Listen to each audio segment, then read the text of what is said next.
It was just boom.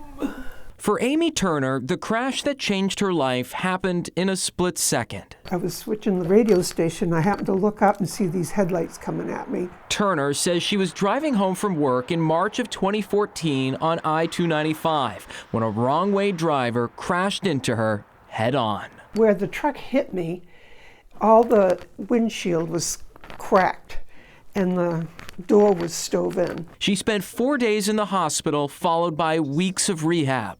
She still wonders how she made it out alive. I'm full of metal, and my left leg is half inch shorter than my right, so I limp. Data obtained by the I-Team show while wrong-way crashes remain rare in Maine, the state still averages one deadly crash a year. The latest happened just last month on I-295 in South Portland, where police say an elderly driver crashed into a tractor-trailer. Something's got to give, because nobody wants to go through that, believe me. Across the country, states are responding.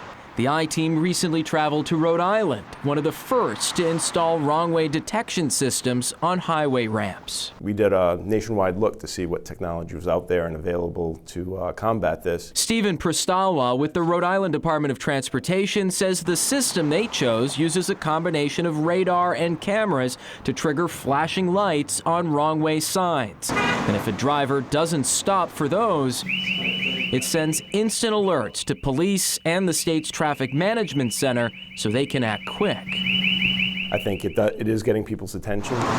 The detectors are now active at 30 on and off ramps, and the DOT says they've triggered more than 600 alerts about wrong-way drivers over the past 10 years.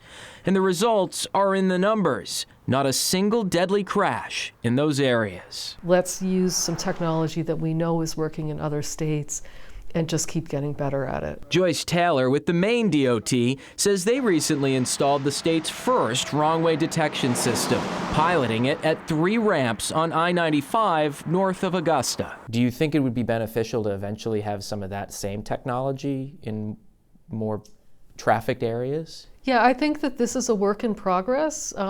We are still seeing how things work, right? We haven't even had the cameras up a year.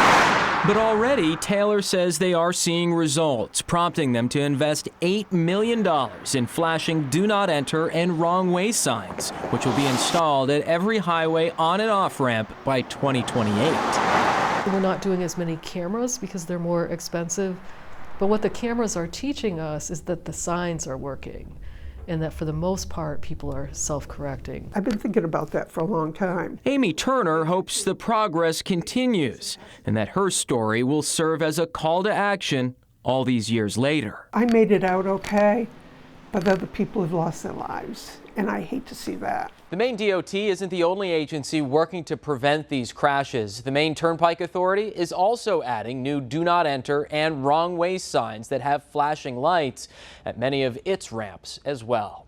For the I-Team, I'm Dan Lamparello.